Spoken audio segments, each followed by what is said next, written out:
بسم اللہ الرحمن الرحیم۔ درود شریف پڑھے اللہم صلی علی سیدنا محمد وعلی آل محمد ادرکنا یا رسول اللہ صلی اللہ تعالی علیہ وسلم۔ دیکھیے، کل میں نے ایک حدیث پڑھی تھی، اس کے اندر وہ حضرت ابو ذر رضی اللہ تعالیٰ عنہ سے مروی تھی، اور حضرت ابو ذر بیان کرتے ہیں کہ میرے محبوب صلی اللہ علیہ وسلم نے مجھے 7 باتوں کا حکم دیا۔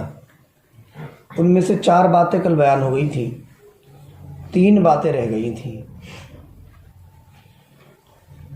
تو پہلی بات کیا تھی؟ اللہ کے رسول صلی اللہ تعالی علیہ وسلم نے ارشاد فرمایا کہ ایسے لوگوں سے محبت کرو جن کے دلوں میں ذرا سا بھی غرور و گھمنڈ نہ ہو، اور اہل سے لوگوں کے قریب بھی رہا کرو۔ پہلی بات یہ تھی۔ اور دوسری بات کیا تھی؟ دنیا کے معاملے میں انہیں دیکھو جو تم سے کم ہو، اور دین کے معاملے میں انہیں دیکھو جو تم سے زیادہ ہوں، ہے نا۔ اور تیسری بات تھی کہ بغیر ضرورت کے کسی سے کچھ نہ مانگو۔ اور چوتھی بات تھی صلہ رحمی کرو، مطلب رشتہ داروں سے رشتہ داری کو جوڑو۔ یہ 4 باتیں کل بیان ہوئی تھیں۔ 5ویں بات دیکھیے، کہتے ہیں وَأَمَرَنِي أَنْ أَقُولَ بِالْحَقِّ وَإِنْ كَانَ مُرًّا۔ کہتے اور میرے محبوب صلی اللہ علیہ وسلم نے مجھے حکم دیا کہ میں حق بات کہہ دوں، اگرچہ حق بات کڑوی ہی کیوں نہ ہو۔ اب اس جملے کا مطلب یہ ہے، اللہ کے رسول صلی اللہ تعالی علیہ وسلم نے اپنے صحابی حضرت ابو ذر کو یہ حکم دیا کہ تم حق بات ہر حال میں کہہ دیا کرو، چاہے وہ تمہارے تعلق سے ہو یا کسی اور کے تعلق سے ہو۔ جہاں حق کا معاملہ آئے تو تم حق بات اپنی زبان سے ادا کر دیا کرو۔ اور ایک دوسری روایت میں اللہ کے رسول صلی اللہ تعالی علیہ وسلم نے فرمایا ہے قُلِ الْحَقَّ وَإِنْ حُرِّقْتَ أَوْ قُتِلْتَ۔ اس کا مطلب ہے کہ حق بات کہہ دو اگرچہ تمہیں جلا دیا جائے یا تمہیں مار ڈالا جائے۔ مطلب یہ ہے کہ ہر حال میں حق بات کہو، چاہے تمہارا اپنا معاملہ ہو یا کسی اور کا معاملہ ہو۔ حق کہنے میں کبھی پیچھے مت ہٹو، جو ہوگا وہ پھر اللہ کی مرضی ہے، کم سے کم گناہ سے تو بچ جائیں گے۔ اور 6ٹھی بات، اللہ کے رسول صلی اللہ علیہ وسلم نے فرمایا وَآمَرَنِي أَلَّا أَخَافَ فِي اللَّهِ لَوْمَةَ لَائِمٍ۔ کہتے اور مجھے 6ٹھی بات یہ بتائی رسول اللہ نے، 6ٹھی بات کا یہ حکم دیا کہ میں اللہ کے معاملے میں کسی بھی برائی کرنے والے کی برائی کا خوف نہ کروں۔ کیا مطلب اس کا؟ اس کا مطلب یہ ہے کہ جہاں بات اللہ اور اس کے رسول کی ہو، جہاں بات شریعت کی ہو، تو وہاں پھر ہم لوگوں کی باتوں کی پرواہ نہ کریں۔ یہ نہ سوچے کہ اگر داڑھی رکھ لی تو لوگ کیا کہیں گے، میں نمازی بن گیا تو لوگ کیا کہیں گے، میں نے فلاں کام کر لیا تو لوگ کیا کہیں گے، اگر شادی ہو رہی ہے میں نے بفر سسٹم کھانے میں نہیں کیا، بیٹھ کے کھانا کھلا دیا تو لوگ کیا کہیں گے۔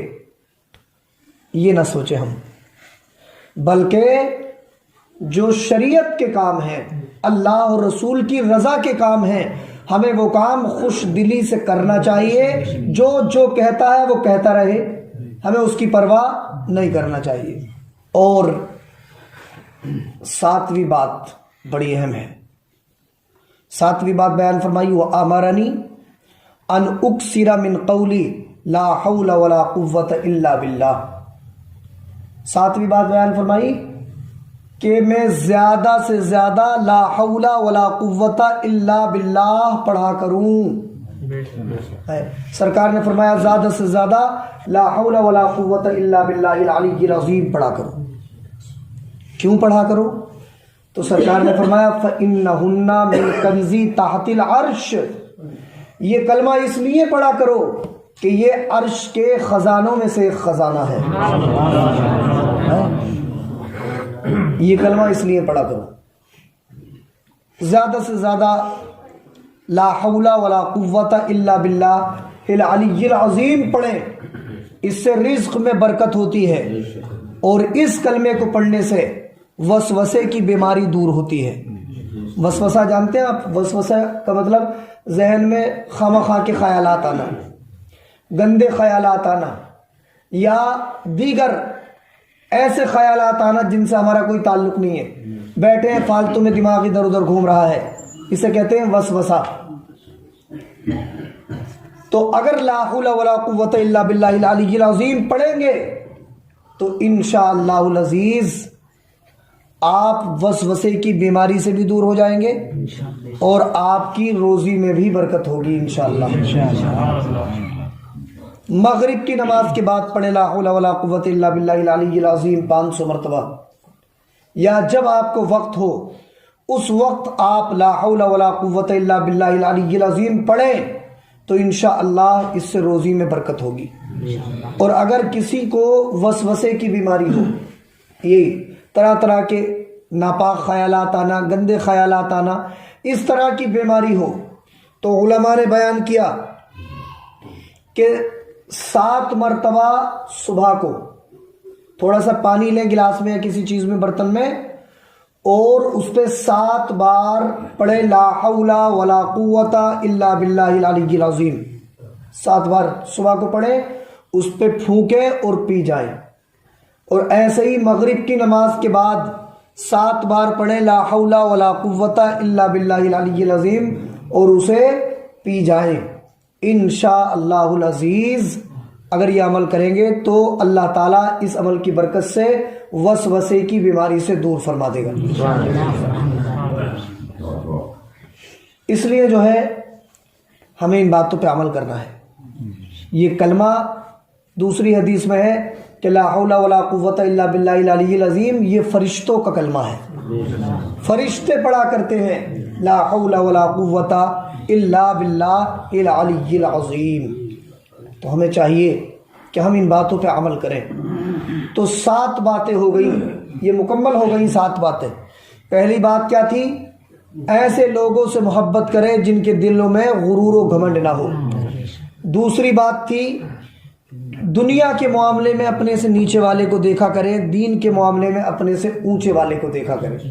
تیسری بات تھی کہ رشتہ داروں سے رشتہ داری کو قائم رکھیں. اور چوتھی بات تھی بغیر ضرورت کے کسی سے کوئی سوال نہ کریں.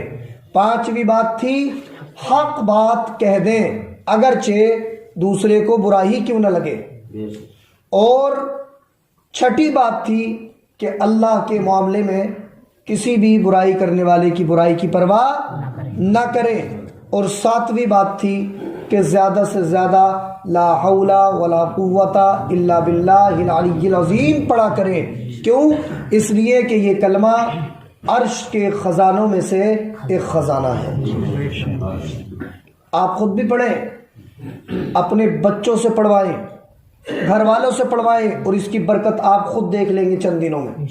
اگر 500 بار آپ نہیں پڑھ سکتے تو اپنے بچوں کے ساتھ بیٹھ کے اگر گھر میں 3-4 لوگ ہیں سب سے 100 بار پڑھوائیں، پھر اللہ سے دعا کریں.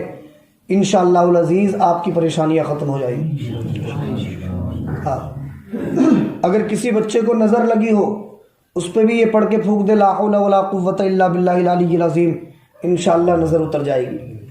اگر آپ کسی مصیبت میں پھنس گئے ہوں اور آپ کی وہ مصیبت سے نکلنے کا کوئی راستہ نظر نہیں آ رہا ہو تو آپ جو ہے 2500 مرتبہ چاہے اکیلے پڑھ لیں چاہے چند لوگوں کو بٹھا کے پڑھیں 2500 بار لا حول ولا قوت الا باللہ العلی العظیم.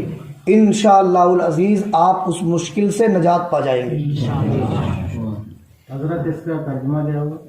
اس کا ترجمہ ہے لا حول ولا قوت الا باللہ العلی العظیم. لا حول کا مطلب ہے گناہوں سے دور رہنے کی طاقت، گناہوں سے باز رہنے کی ہمت اور نیکیاں کرنے کی طاقت میرے اندر نہیں ہے مگر اس اللہ کے ذریعے جو بہت زیادہ بزرگ و برتر ہے، بلند و بالا ہے۔ یعنی گناہوں سے باز رکھنا میرے اپنے بس کی بات نہیں ہے، نیکیاں کرنے کی طاقت میرے اپنے بس کی بات نہیں ہے، مگر گناہوں سے باز رہنا اور نیکیاں کرنا یہ طاقت مجھے وہ اللہ دیتا ہے کہ جو بہت زیادہ بلندیوں والا ہے۔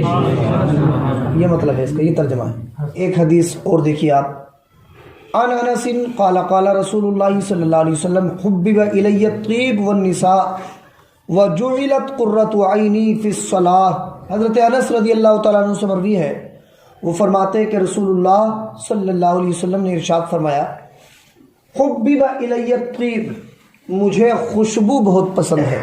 یہ کس نے کہا؟ سرکار دو عالم صلی اللہ تعالی علیہ وسلم نے ارشاد فرمایا مجھے خوشبو پسند ہے، والنساء، اور مجھے عورتیں پسند ہیں۔ یعنی کیا مطلب اس کا؟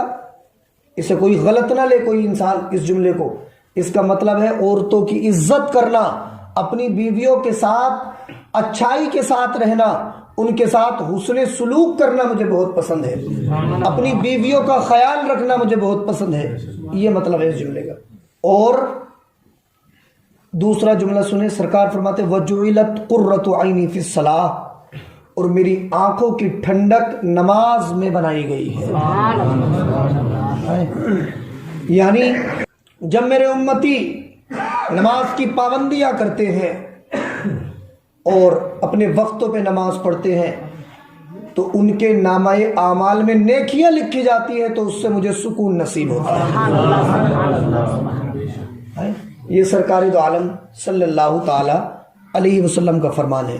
تو ہمیں چاہیے کہ اگر ہم اللہ اور اس کے رسول کو راضی کرنا چاہتے ہیں تو ہم نماز کی پابندی کریں، ہے نا؟ کیونکہ سرکار کی پسندیدہ چیز ہے نماز۔ اور خوشبو بھی لگایا کریں، اچھی خوشبو لگایا کریں، ایسی خوشبو کا استعمال نہ کریں جس میں الکوہل ملا ہوا ہوتا ہے۔ الکوہل جو ہے یہ بدترین قسم کی شراب ہوتی ہے، اور الکوہل کا بھی وہی حکم ہے جو پیشاب کا حکم ہے۔ جیسے پیشاب کپڑے پہ لگ جائے تو ناپاک ہو جاتا ہے نا، ایسے ہی الکوہل یا اس سے ملی ہوئی چیز اگر جسم پہ یا کپڑے پہ لگ جائے تو کپڑا بھی ناپاک ہو جائے گا۔ اچھا، جو آج کل یہ سینیٹائزر کر رہے ہیں اس میں بھی الکوہل ہے؟ ان کپڑوں سے نماز نہیں ہوگی۔ اگر سینیٹائزر اتنا لگا ہوا ہے، 1 درہم سے زیادہ، 1 درہم کی مقدار ہوتی ہے اتنی، یا ہتھیلی کے اندر کا جو حصہ ہے، اتنے کپڑے پہ اگر لگ گیا تو اس کو دھونا ضروری ہوگا اور بعد میں نماز پڑھیں گے۔ پورا وہ تو پورا ہی۔ ہاں، تو پھر جو ہے اگر جسم پہ بھی لگا ہے تو غسل کریں گے، اور جسم پہ نہیں لگا ہے تو کپڑے چینج کر کے نماز پڑھیں گے۔ سمجھ رہے ہیں؟ اس لیے جو ہے ہم ایسی خوشبوؤں سے بچیں جن میں الکوہل ملا ہوا ہو۔ اب اگر کسی کے دماغ میں یہ بات آئے کہ دوائیوں میں بھی الکوہل ہوتا ہے، جیسے کہ ہومیوپیتھک کی دوائیں، ان میں الکوہل ہوتا ہے، ہومیوپیتھک کی دواؤں میں الکوہل ہوتا ہے، کھانسی کے جو سیرپ ہوتے ہیں ان میں بہت سارے سیرپوں میں الکوہل ہوتا ہے۔ تو دیکھیے دوائیں چونکہ بہت زیادہ ضرورت کی چیز ہے، اس لیے ایسی دواؤں کا استعمال کرنا جائز ہے، لیکن دواؤں کے علاوہ دوسری چیزیں جن میں الکوہل ملا ہوا ان کا استعمال کرنا جائز نہیں۔ یہ مسئلہ بھی آپ یاد رکھنا۔ اللہ پاک مجھے بھی آپ کو بھی عمل کی توفیق دے۔ بسم اللہ الرحمن الرحیم، اللہم صلی علی سیدنا محمد وعلی آل محمد، ادرکنا یا رسول اللہ صلی اللہ علیہ وسلم۔ پروردگار دو عالم تیری دی توفیق سے محبوب صلی اللہ علیہ وسلم کی 2 حدیثوں کا درس ہوا، اس اپنی بارگاہ میں قبول فرما۔ یا اللہ ہم سب کو باتوں پہ عمل کی توفیق عطا فرما، اپنے نبی کے طریقے کو اپنانے کی توفیق عطا فرما، حدیث رسول کی برکت سے، قرآن کے وسیلے سے ہمارے گھروں میں برکتیں نازل فرما، ہمارے گھروں سے پریشانیوں، بدحالیوں، بیماریوں، بے برکتیوں کو دور فرما۔ یا اللہ جو لوگ ہمارے گھروں میں بے نمازی ہیں انہیں نماز پڑھنے کی توفیق عطا فرما، جو بے دین ہیں انہیں دیندار بننے کی توفیق عطا فرما۔ یا اللہ اپنے نبی کے وسیلے سے ہماری زندگیوں میں خوشحالیاں پیدا فرما، ہمیں پورے خشوع و خضوع کے ساتھ، پورے خلوص کے ساتھ 5 وقتہ باجماعت نماز پڑھنے کی توفیق عطا فرما۔ صلی اللہ تعالی علیہ خلقہ محمد و آلہ و صحبہ اجمعین۔